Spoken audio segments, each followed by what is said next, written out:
निर्दयी सौतेली माँ। एक बार किसी समय एक राजा था। राजा की पत्नी एक नन्हा शिशु छोड़कर स्वर्ग सिधार गई थी। राजा ने उस ठुमक कर चलने वाले नन्हे बालक का अत्यधिक ध्यान पूर्वक पालन पोषण किया। बालक के पास एक बहुत ही सुंदर बिल्ली थी। वह सदैव उस बिल्ली के साथ खेला करता था और बिल्ली को बहुत ही ढंग से रखता था। राजा के सभी संगी साथी यह आग्रह करते रहते थे कि वह पुनः शादी कर ले, किंतु राजा वर्जित करता और कहता, निश्चित ही सौतेली माँ उसके बच्चे के प्रति अनुरागी न होगी। अंततः मित्रों ने राजा को दूसरी विवाह के लिए रजामंद कर लिया। तब राजा ने ये संकल्प लिया कि यदि ऐसी भार्या मिले जो इस संतान का ख्याल अपने पुत्र पुत्री सदृश रखेगी, तब मैं पुनः शादी करूंगा। इस कारण उसके मित्र एक दुल्हन की खोज करने लगे। यद्यपि अनेकों लड़कियां जो राजा से विवाह के लिए उत्कंठित थीं, उनमें से एक ने भी ऐसा वचन देने से मना कर दिया कि राजा के संतान को अपने बच्चे की तरह ख्याल रखेगी। एक गांव में एक नवयुवा दुहागिन थी। राजा के यहाँ क्या हो रहा है उसे यह विदित हुआ। एक दिन उसने पूछा कि क्या राजा के लिए कोई वधू मिल गई है। उसे बताया गया कि नहीं, कोई राजा के बच्चे की दायित्व नहीं लेना चाहता है। वे राजी क्यों नहीं होते? उसने कहा, मैं तो अविलंब प्रस्तुत हो जाती। यदि मैं रानी होती मुझे इससे कुछ प्रयोजन नहीं होता और मैं संतान का उसकी माँ से ज्यादा अच्छे ढंग से देखभाल करती। ये बात राजा के कानों में पड़ी। राजा ने विधवा को बुलवाया और उसे के सौंदर्य को देख के प्रसन्न हुआ। उसने यह वचन दिया कि यदि राजा उसका पानी ग्रहण कर लेता है तो उसके संतान को प्यार से रखेगी। वह पहले तो बच्चे के प्रति इतना कृपालु भाव रखती कि कोई अन्य उतना रख ही नहीं सकता था, मगर कुछ समय के बाद जब उसको अपना एक शिशु हुआ, तब पहले संतान के प्रति उसका द्वेष परिलक्षित होने लगा। वह प्रत्येक दिन यही सोचा करती कि कैसे इससे मुक्ति मिले। बच्चा अभी भी अपने बिल्ली के प्रति बड़ा ही समर्पित था। एक दिन जब वह घर वापस आया तो अपनी सौतेली माँ से पूछा कि बिल्ली कहाँ है।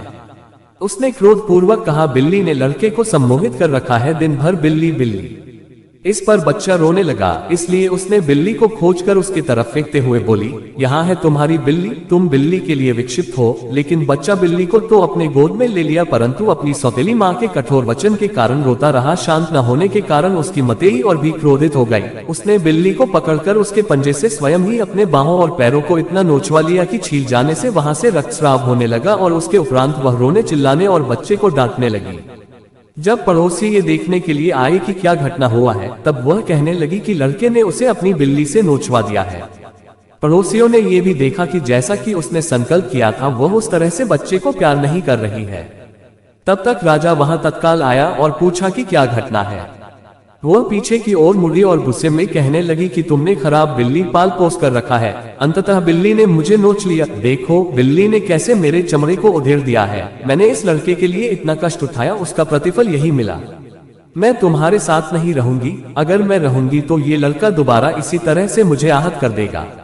राजा ने कहा, बच्चों की तरह बिलखना बंद करो, यह अभी नासमझ बालक है। जब ये बड़ा हो जाएगा तो मैं इसे डांट दूंगा। परंतु रानी अपने हट पर अड़ गई और घोषणा कर दी कि मैं अपने बच्चे को लेकर चली जाऊंगी, जब तक राजा ये वादा नहीं करता है कि वह अपने बड़े बेटे को जान से मार देगा। राजा ने ऐसा करने वर्जित कर दिया, इसलिए रानी गुस्से में अपने बच्चे को लेकर घर से बाहर निकल गई। अब तक राजा रानी को बेहद प्यार करने लगा था। वह भी रानी को रोकने के लिए उसके पीछे गया और कहा, तुम मेरे छोटे संतान को लेकर नहीं जा सकती। वह बोली, तुमको इस बच्चे की क्या चिंता है?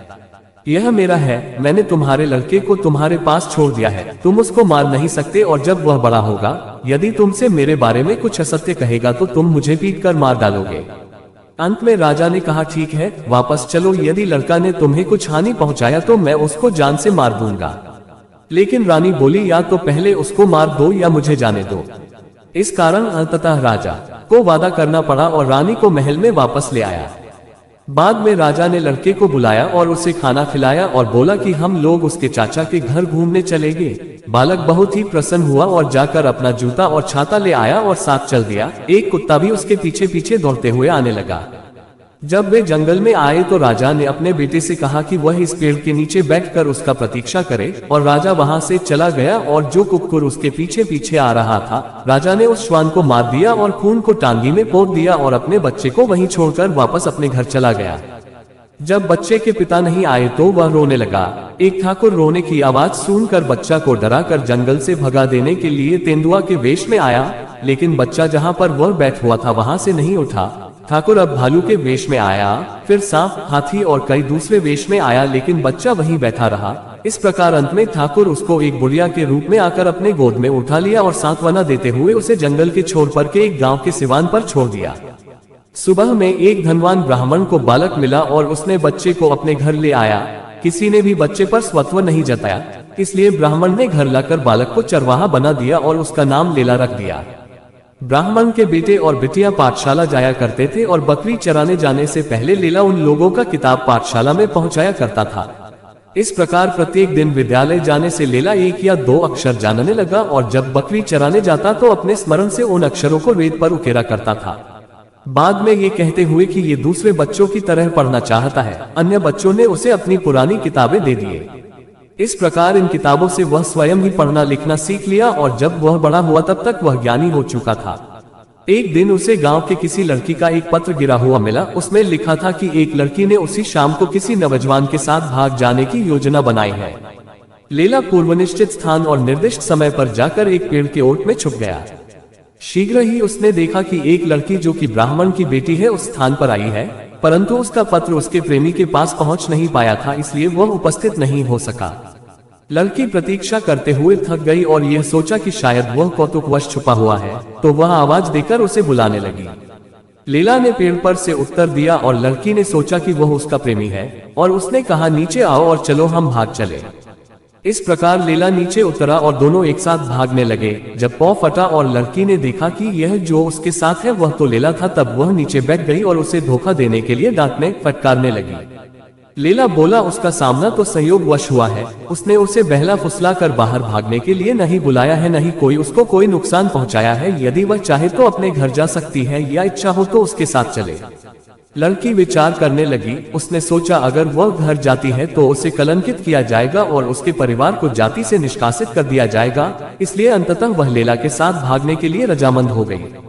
वे वहां से चले गए और कुछ दिनों तक घूमने के बाद वे एक बड़े नगर में पहुंचे। उन्होंने निवास के लिए जगह एक टूटे हुए घर में लिया और अगले सुबह लेला नगर में काम ढूंढने गया। वह कचहरी में गया और अपना नामांकन एक अधिवक्ता के रूप में कराया और जल्द ही वादी एवं दंडाधिकारी यह जान गए कि यह काम में कितना निपुण है और उसने अपने वकालत पेशा को विस्तार पूर्वक उपार्जित किया। एक दिन राजा ने कहा, यह व्यक्ति अत्यंत ही चित्ताकर्षक है, मैं ये जानने को उत्सुक हूँ कि इसकी पत्नी कैसी होगी। और राजा ने एक बुढ़िया को उसकी पत्नी से मिलने के लिए भेजा। लिहाजा बुढ़िया वहां गई और लेला की पत्नी से वार्तालाप करके वापस राजा के पास आई और कहा, तुम्हारी पत्नियों में से कोई लेला की पत्नी जैसी मनभावन नहीं है। ऐसे में राजा ने निश्चय किया कि वह जाकर स्वयं ही मिलेगा। तब बुढ़िया ने कहा, यदि वह ये देखेगी कि राजा आ रहा है तो घर में छुप जाएगी। राजा एक गरीब आदमी के छद्मवेश में गया और लेला की पत्नी को देखा और पाया कि बुढ़िया ने अतिशयोक्ति पूर्ण नहीं कहा था। तब वह निश्चय किया कि वह लेला की पत्नी पर अपना आधिपत्य जमाएगा, इसलिए पहले लेला को रास्ते से हटाना होगा। इस कारण उसने लेला को बुलाया और कहा कि तुम एक श्रेष्ठ व्यक्ति हो और तुमने मुझे संतुष्ट भी किया है। मैं तुम्हें एक और कार्यभार देना चाहता हूँ, यदि तुम इसे निष्पादित कर सको, इस हेतु मैं तुम्हें अपने साम्राज्य का आधा हिस्सा के साथ साथ अपनी बहन से ब्याह भी करा दूंगा। लेला ने कहा कि आपको कोई वादा करे इससे पहले सोच ले। राजा ने कहा, वैसा ही है, एक खास पर्वत पर चांदमोनी कुसुम फूल खिलता है, तुम मेरे लिए वह फूल ले आओ और मैंने जैसा कि तुमको वचन दिया है मैं वह सब कुछ तुम्हें दे दूंगा। राजा को ये पूर्ण अपेक्षा थी कि यदि लेला उस पर्वत पर गया तो उस पर निवास करने वाली राक्षसी उसे खा जाएगी। लेला बोला कि वह वहां जाएगा यदि राजा गवाहों के उपस्थिति में प्रतिज्ञा पत्र लिख कर दे, और राजा ने ऐसा स्वेच्छापूर्वक कर दिया। इस प्रकार लेला ने अपनी पत्नी को जाकर सभी बातों को बताया। तब उसकी पत्नी बोली, ये तो बहुत अच्छा हुआ, मेरी एक छोटी बहन जो उस पर्वत पर रहती है उसका नाम चांदमोनी है और यह वही है, उसी ने चांदमोनी कुसुम फूल का पेड़ लगा रखा है। जब तुम वहां पहुंचोगे तो उसको नाम से बुलाना, वह निश्चय ही तुमको फूल देगी। इस प्रकार लेला प्रस्थान किया और जब वह चला गया तो उसकी पत्नी अस्वस्थ हो गई और उसका शरीर घावों से भर गया। लेला अपने अभियान के पथ पर अग्रसर था। तभी राजा ने बुढ़िया को लेला की पत्नी से मिलने के लिए भेजा, देखाओ कि वह क्या कर रही है। और बुढ़िया ने आकर के कहा, वह तो बीमारी से आक्रामित है। तब राजा ने दवाइयां भेजी और बुढ़िया को उसकी सेवा करने के लिए कहा।